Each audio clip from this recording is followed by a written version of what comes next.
Welcome to part 2 of my anticipated summer reads, and in this I am going to be sharing the books I have picked for the remaining 12 slots on the summer book bingo board.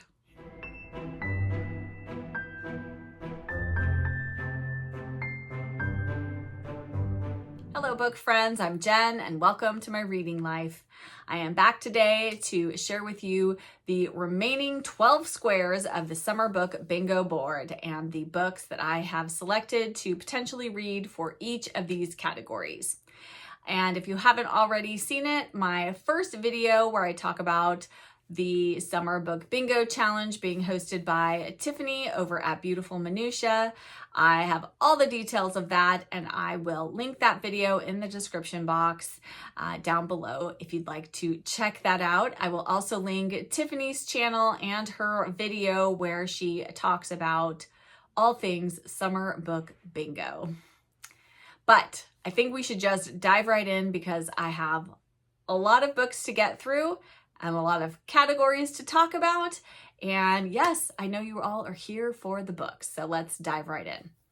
I am starting with the square that is immediately following the free space on the bingo board, and that is BookTube recommendations.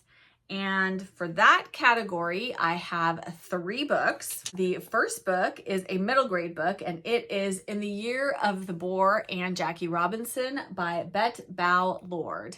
And this was recommended by Heather at Water Bear Reads. This story is about Shirley Temple Wong. She sails from China to America with a heart full of dreams. Her new home is Brooklyn, New York. America is indeed a land full of wonders, but Shirley doesn't know any English, so it's hard to make friends. Then a miracle, baseball happens. It is 1947 and Jackie Robinson, star of the Brooklyn Dodgers, is everyone's hero. Jackie Robinson is proving that a black man, the grandson of a slave, can make a difference in America. And for Shirley as well, on the ball field and off, America becomes the land of opportunity. I think, what's more summary than baseball? And this sounds like a really interesting immigrant story, and I had never heard of it before Heather mentioned it, and I'm really looking forward to it. So thank you, Heather. The next book for this category is one I just recently talked about in one of my videos, and that is One Afternoon by Sean James. I recently purchased this to help celebrate Persephone's 25th anniversary, and I decided to pick this one up because Miranda Mills compared this to Rosamund Pilcher, who I adore. So yes, please sign me up for this. I'm actually not going to even read a synopsis of this or what it's about. I'm just going to dive into it blind and hope that I love it. So yes, very much looking forward to this one. And the last BookTube recommendation, I don't know if we'd call this a recommendation so much as a number of booktubers during middle grade March put this on my radar. I didn't even know this was coming out, but that is The Night War by Kimberly Brubaker Bradley. And this is another historical fiction by her set during World War II. And it's in 1942, and 12-year-old Miriam, who is Jewish, is not safe. With help and quick thinking, Miri is saved from the roundup that takes her entire Jewish neighborhood. She escapes Paris, landing in a small French village where the spires of the famous Chateau de Chenonceau rise high into the sky, its bridge across the river Cher like a promise, a fairy tale. Yes, so this is all about Miriam and her life and what happens to her during Nazi-occupied France. So very much looking forward to this. I adore the war that saved my life and the war that I finally won, and I am hoping for more good things from this one. And I first heard about this book from the lovely ladies who host Middle Grade March, so thank you to them for putting this on my radar, and I'm very much looking forward to it. The next square on the bingo board is Keep Putting Off. For this, you are to pick a book that you keep putting off reading, and I have 2 books that I keep putting off reading. I don't know why. I really want to read them both, and perhaps I'll get to at least one of them this summer and stop putting them off. The first book that falls into this category is Tin Man by Sarah Winman, and this book was written before Sarah's huge hit Still Life came out, which I also have on my shelf and would love to get to this summer. We'll see. amidst all these other many books that I have to read. And Tin Man is about Ellis and Michael. They're 12-year-old boys when they first become friends, and for a long time it is just the two of them cycling the streets of Oxford, teaching themselves how to swim, discovering poetry, and dodging the fists of overbearing fathers. And then one day, this closest of friendship grows into something more. Many years later, Ellis is married to Annie, and Michael is nowhere in sight, which leads to the question, what happened in the years between? So, interesting. I'm very intrigued by this, and I've heard good things about it, and I'm hoping that this is the summer of Tin Man. And then the second book that I have been putting off, and again, I don't know why, because I loved the first book that I read by this author, and that is Coronation Year by Jennifer Robson. I loved the gown. It is a fantastic historical novel, and this is all about the coronation of Queen Elizabeth. And yes, I think I'm just going to go into this one blind as well. I've heard good things about it. I really like Jennifer Robson's writing, and I'm hoping to finally get to this because it has been sitting on my shelf since it was released, I believe. The next spot on the bingo board is another spot where I only have one book picked out for this, and that is the short story category. And for this, I picked Roman Fever and Other Stories by Edith Wharton. You all know I'm having a love affair with Edith Wharton, and I would love to get to this collection of short stories this summer. I don't know anything really about this short story collection other than that I found this beautiful edition and I picked it up because every time I see something by Edith Wharton, I seem to have it in my collection now. And yes, I'm also reading The House of Mirth with a buddy group in June. So it is going to be the summer of Edith Wharton, apparently. The next category on the bingo board is Friendship or Found Family. And I have two potential books that fall into this category. And the first one is the book I was just mentioning when I mentioned Tin Man, and that is Still Life by Sarah Winman. And I like the little blurb that the Washington Post says about this. It says, the story celebrates the myriad ways love is expressed and families are formed. And this takes place in Tuscany in 1944. So in this, a young English soldier, Ulysses Temper, finds himself in a wine cellar of a deserted villa, where a chance encounter with kindred spirit Evelyn Skinner, a middle-aged art historian intent on salvaging paintings from the ruins, sets off a course of events that will shape Ulysses' life for the next 4 decades. Returning home to London, Ulysses reimmerses himself in the Stoat and Parrott's motley mix of pub crawlers and eccentrics, but when an unexpected inheritance years later calls him back to where it all began, Ulysses knows better than to tempt fate. He must return to the Tuscan hills. Yes, I really want to read this, so I'm very, very much looking forward to it, and I've heard wonderful, wonderful things about this book.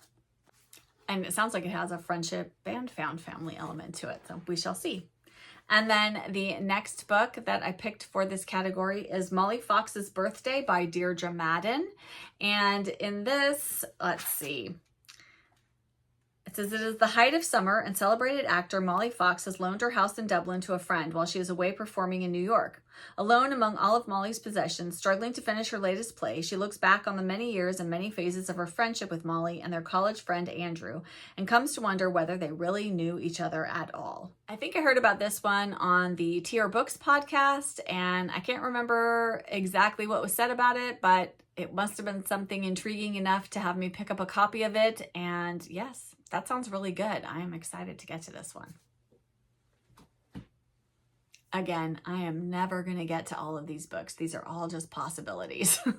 The next category on the bingo board is vacation or travel, and I only have one book picked out for that, though there are definitely, I think, other books that I have for other categories that could potentially fall into that box or other boxes. The next book I have, which is a vacation or travel book, is One Night on the Island by Josie Silver. And I really enjoyed One Day in December by Josie Silver when I read it. Oh, it's been quite a few years now. But this one is about Cleo Wilder. It's her 30th birthday and she plans a solo retreat to a remote Irish island. And she's going to indulge in some self-care while she figures out the next steps in her love and her career. And it sounds like there's a love interest and, you know, a little bit of a rom-com going on here. So that sounds like a lovely little, you know, book set while someone's on vacation. And that sounds fun. Something nice, a little palate cleanser read at some point. And then the next category that we have is cozy mystery. And for that, as I mentioned before when I was talking about the escapism category in my prior video, I mentioned the Mrs. Polifax series. And so I just pulled the next couple of books from the Mrs. Polifax series because they definitely qualify as cozy for me. And this is Mrs. Polifax on Safari and A Palm for Mrs. Polifax. And I believe this is book 4 and 5, I think. I had them in order on my shelf. Anyway, I have the next 4 or 5 books in the series on my shelf. So I'm just going to keep on reading them, and I will probably use one of them to qualify for the cozy mystery category because this is my idea of a cozy mystery. The next category on the book bingo board is nature. And again, I only have one book for this category. And I'm hoping though that this is the book I am going to read because I just recently got this book, but I am so excited for it. And that is My Family and Other Animals by Gerald Durrell. And I have wanted to read this for a really long time, and I found this beautiful edition in excellent condition.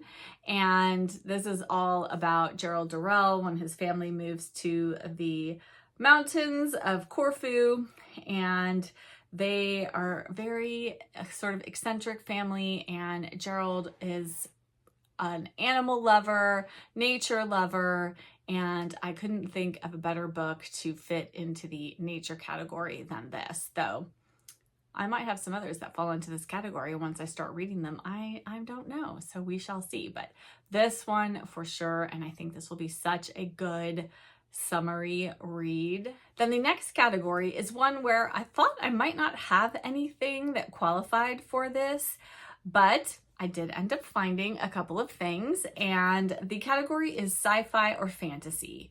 And as you probably know by now, those are not two of the genres that I naturally gravitate towards in my reading life. However, I have been known to read both sci-fi and fantasy on occasion. And recently, though, I would say the books in those genres that I have read have been middle grades, which is what all of these 3 are, and they would all fall into the fantasy category. If anyone has any sci-fi recommendations, whether they are adult novels or middle grade novels, I am up for either. But we're gonna go with the 3 from my shelf that are middle grade fantasy books. And the first is The Last of the Really Great Whangdoodles by Julie Andrews Edwards. And this is about Ben, Tom, and Lindy Potter. They have never even heard of a Whangdoodle until they meet the brilliant Professor Savant. He tells them all about the wise and magical creatures who disappeared to another land because people stopped believing in them. And when the professor invites them on a quest to find the last of the really great Whangdoodles, they can't resist. So, yes, I think a Whangdoodle is fantastical enough for me. But this sounds lovely, and I love Julie Andrews Edwards' writing. Mandy is a favorite of mine, so I'm very much looking forward to this one. And then the next one for this category is The Secret of Platform 13 by Eva Ibbotson. And I don't know, this kind of, gives me a little bit of like Harry Potter vibes. It says, under Platform 13, in one of London's busiest train stations, is an old doorway. But behind it is the entrance to a magical kingdom, an island where humans live happily with mermaids, ogres, and other wonderful creatures. Carefully hidden from the world, the island is only accessible when the door opens for 9 days every 9 years. But when the beastly Mrs. Trottle kidnaps the prince of the island, only a strange band of rescuers can save him. And the island. Can an ogre, a hag, a wizard, and a fae really sneak around London unnoticed? Anyway, maybe not quite Harry Potter vibes, but I feel like The Secret of Platform 13 just makes me think of Platform 9 3/4 that you use to get to the train to Hogwarts. So I think that's why it makes me think of Harry Potter. And again, I've been wanting to read Eva Ibbotson, so maybe this is the book that will get me going on her. And then the last fantasy book I have for this category is The Phoenix and the Carpet by E. Nesbit. And I think this is the first in a series. It's the popular sequel to Five Children and It, full of wit and magic. It's startling enough to have a phoenix hatch in your house, but even more startling when it reveals you have a magic carpet on the floor. Conceited it may be, but the phoenix is also good-hearted and obligingly accompanies the children on their adventures through time and space. Is this the same kids that are in Five Children and It? I guess it probably is. Well, I've read Five Children and It, which I didn't wholly love, so I'm not sure. I might give this one a try. I just found Five Children and It to be very repetitive. Like, it felt like each chapter was a little vignette in and of itself, and by about the 7th, 8th, 9th, I was like, okay, kids get into trouble. The little it genie creature, causes the trouble, and then they figure out a way out of it. So, and on and on and on. And I was like, okay, I got it. I think as a kid, I would have loved it, but I think the adult me was like, it was just repetitive. So we'll see how I get along with this one if I get to it. But it's been on my shelf a really long time. So maybe I should at least give it a go. And then if it's not for me, it's not for me. Maybe my son will read it.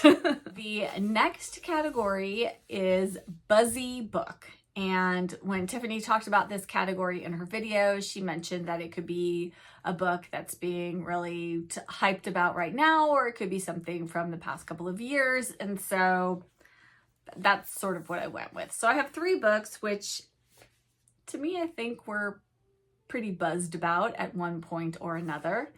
And the first book, we're going to get serenaded by my son practicing piano. So sorry if you hear piano music in the background, but there you have it. The first book that I think was buzzy at one point in time, but which I have not read yet, is The Sundown Motel by Simone St. James. And my friend let me borrow this. I've been wanting to read this for a while, and I may actually do this on audio. I don't know. I listened to another Simone St. James on audio and really enjoyed it. Which one was that one? The Broken Girls.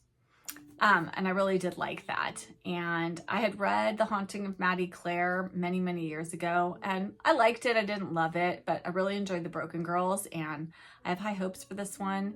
And, I don't know. The Sundown Motel just sounds summery to me. So a little bit of a thriller. She always writes sort of paranormal, mystery thriller type books, but not like super thrillery, but just a little bit keeps you on the edge of your seat. So I think if you want to try a thriller or something like that, Simone St. James is maybe a good bet, because she's not like there's nothing super gory usually or graphic, and but they're very page turnery. So when I'm in the mood for a page turnery read, my made-up phrase, this is probably what I will pick up.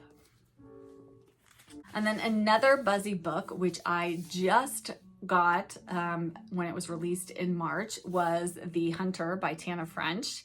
And Tana French hasn't had a new book out in a while, and this is the second book starring Cal Hooper, which is about an American police detective who has retired and moved to Ireland. And the first book, The Searcher, was where we are introduced to Cal and the cast of characters, and then The Hunter is now the sequel to that. So I actually started this in March, but I just wasn't really in the mood for it. Not that I wasn't enjoying it, I just was kind of in a different headspace then. But it's set in the summertime, and there's sort of like a heat wave happening in Ireland when this book is set, and I think summer is probably going to be a good time to read it. So I am very much looking forward to this, because I really do like Tana French, and she's not for everybody, but I do really enjoy her writing style. And then the last book, which was a buzzy book a few years ago when it came out, and I haven't picked up.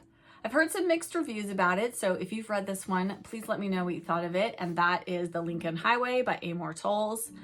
I have really enjoyed Amor Towles' writing. I read Rules of Civility many years ago when it first came out and really loved it. And of course read A Gentleman in Moscow and loved that as well. So I'm very much looking forward to diving into this. It is a chonker. And this is about some boys who go on a road trip.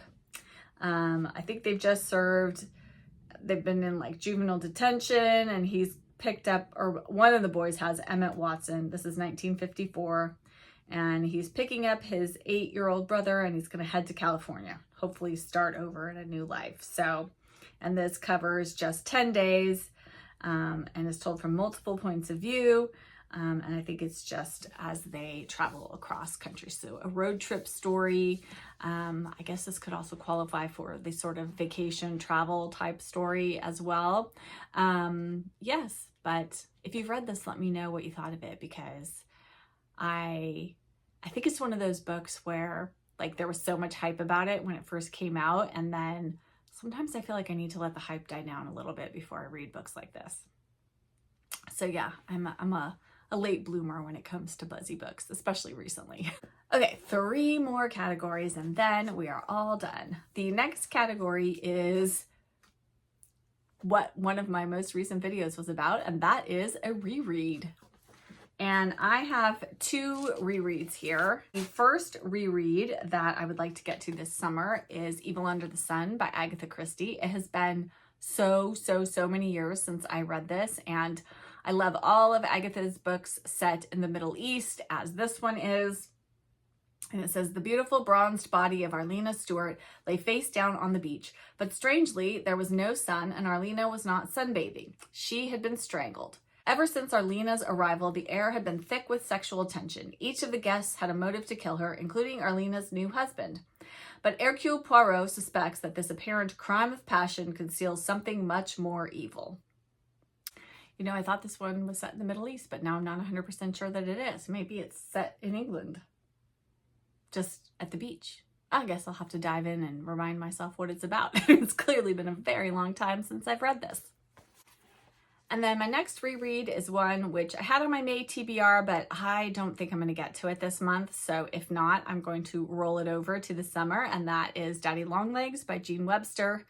I've already talked about this book. It's epistolary, it's a coming of age story, and I am really excited to reread it because it has been quite a while since I have done that. And then the next category is new to you author. So any author that you have never read before, and I picked 4 books by 4 authors that I have never read, and I don't know how I'll pick which one to start with because I'm really excited about all of these. The first one is A Pin to See the Peep Show by F. Tennyson Jesse, and this is actually based on real events, a real murder trial in the 1920s, which is the Thompson-Bywaters case. And this work of fiction follows the life of Julia Almond as she pursues a successful career but enters into a stifling and unfulfilling marriage. Bored, frustrated, and prone to flights of fancy, she begins a passionate affair which has deadly consequences. Tennyson Jesse creates a flawed, doomed heroine in a novel of creeping unease that continues to haunt long after the last page has turned. Again, I heard about this one on the Tier Books podcast. They read this one along with, there is another book that was written, another novel written about this same court case, and they compared them and they really loved this one, and I cannot wait to get to this one. Next book is The Girl in the Painting by Tia Cooper, and I have this and I have another Tia Cooper book on my shelf to read. I started seeing her name popping up all over Bookstagram, and some of my bookish friends over there whose tastes very much align with mine really love Tia Cooper. She is an Australian historical fiction author. And in The Girl in the Painting, this is Australia in 1906. It says, orphan Jane Piper is 9 years old when philanthropist siblings Michael and Elizabeth Quinn take her into their home to further her schooling. The Quinns are no strangers to hardship. Having arrived in Australia as penniless immigrants, they now care for others as lost as they once were. Despite Jane's mysterious past, her remarkable aptitude for mathematics takes her far over the next 7 years, and her relationship with Elizabeth and Michael flourishes as she plays an increasingly prominent part in their business. But when Elizabeth reacts in terror to an exhibition at the local gallery, Jane realizes no one knows Elizabeth after all, not even Elizabeth herself. As the past and present converge and Elizabeth's grasp on reality loosens, Jane sets out to unravel her story before it's too late. Sounds very intriguing, and I am excited to finally read something by Tia Cooper. So I think it's Tia. T Cooper? Tia? I don't know. If anyone knows, let me know. And then the next book is by an author that I still can't believe I have never read before. And this author has two very famous popular series, but this is a standalone book by her, and that is Fresh from the Country by Miss Read. I know. How have I never read Miss Read? I have a bunch of her books on my shelf, and I have not read any of them yet. But this is the one I'm going to start with, I think. And this is about a teacher, and I just thought this might be a fun read in August because for us, school starts back in August. The kids go back to school, and I thought I love to read, as you know, books about teachers and schools, and I thought this might be a good way to lessen the blow of having to go back to school when it's still so hot here and still feels like the middle of summer. And so maybe this will get me motivated to be in more of a school-minded mode if I start this in August. So hopefully I will get to this one. And the last one is one of my Persephone books that I was able to find secondhand, and that is Someone at a Distance by Dorothy Whipple. So many people, when I talked both on here and on my Bookstagram account about the Persephone books that I have, said how much they love this one, that it's a wonderful place to start. So perhaps, not start, I've read a few other Persephone books, but of the ones that I have on my shelf, this is the one to start with. So that's maybe what I'm going to do. I also have One Afternoon on my anticipated summer reads pile, which I talked about in my last video. And so either this one or that one will probably be the next Persephone book that I read. But this is about a deceived wife and a foolish husband. So it's quite chunky. I don't think it's 500 pages though. Nope, a little over 400. So can't qualify for that, but it will definitely qualify for an author I've never read. And I also have High Wages by Dorothy Whipple. So hopefully I really enjoy this one, and then I can read that one as well. And then there's only one other category on the bingo card, and that is mentioned in another book. So a book that was mentioned in another book. And I was racking my brain, and I'm not sure. Does anybody have a book that was mentioned in another book that I should read? The only book I can think of is Emma by Jane Austen, which I'm hoping to read for Jane Austen July this summer. But I've already read it, so that would be a reread. But I know Emma has been mentioned in other books that I have read, and I know there's tons of books that have been mentioned in other books I've read. What I'm hoping is maybe from amongst all of the books I have selected here, maybe there will be another book mentioned in one of them that sparks my fancy, or maybe is already on my shelf and I could pull that one off and read it as the book mentioned in another book, because I'm just not sure. Otherwise, I don't know. I may just have to give that one a miss. We'll see. Or maybe I will pull out some of my books about books and see if there are books in there that were mentioned that I've either pulled into these piles or have on my shelf. We'll see. So gonna play that one by ear a little bit. But that is it for me. I would love to talk with you guys down in the comments. What are your plans for your summer reading? Are you going to participate in the summer book bingo challenge? It's really, really fun. And if you want a copy of the bingo card that I have posted here, you can head over to Tiffany's channel and her Instagram account, and she has saved the bingo board for you to save a digital copy of if you want to use it that way, or I'm sure you could print it out if you wanted to have a printed out version. I printed it out last year, which was kind of fun, and stuck it in my reading journal, and then just wrote down on it all the books that I read for each of the different categories. And now I'm going to have to figure out what to do with all these books that I have piled around me because I pulled so many books off of my shelves.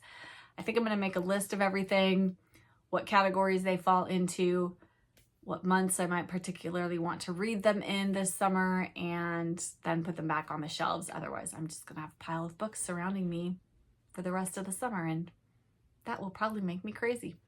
If you could give this video a like and hit that subscribe button if you aren't already subscribed, it really, really helps my channel out, and I so appreciate it. Thank you so much for watching, and I'll be back with another video very soon. Bye.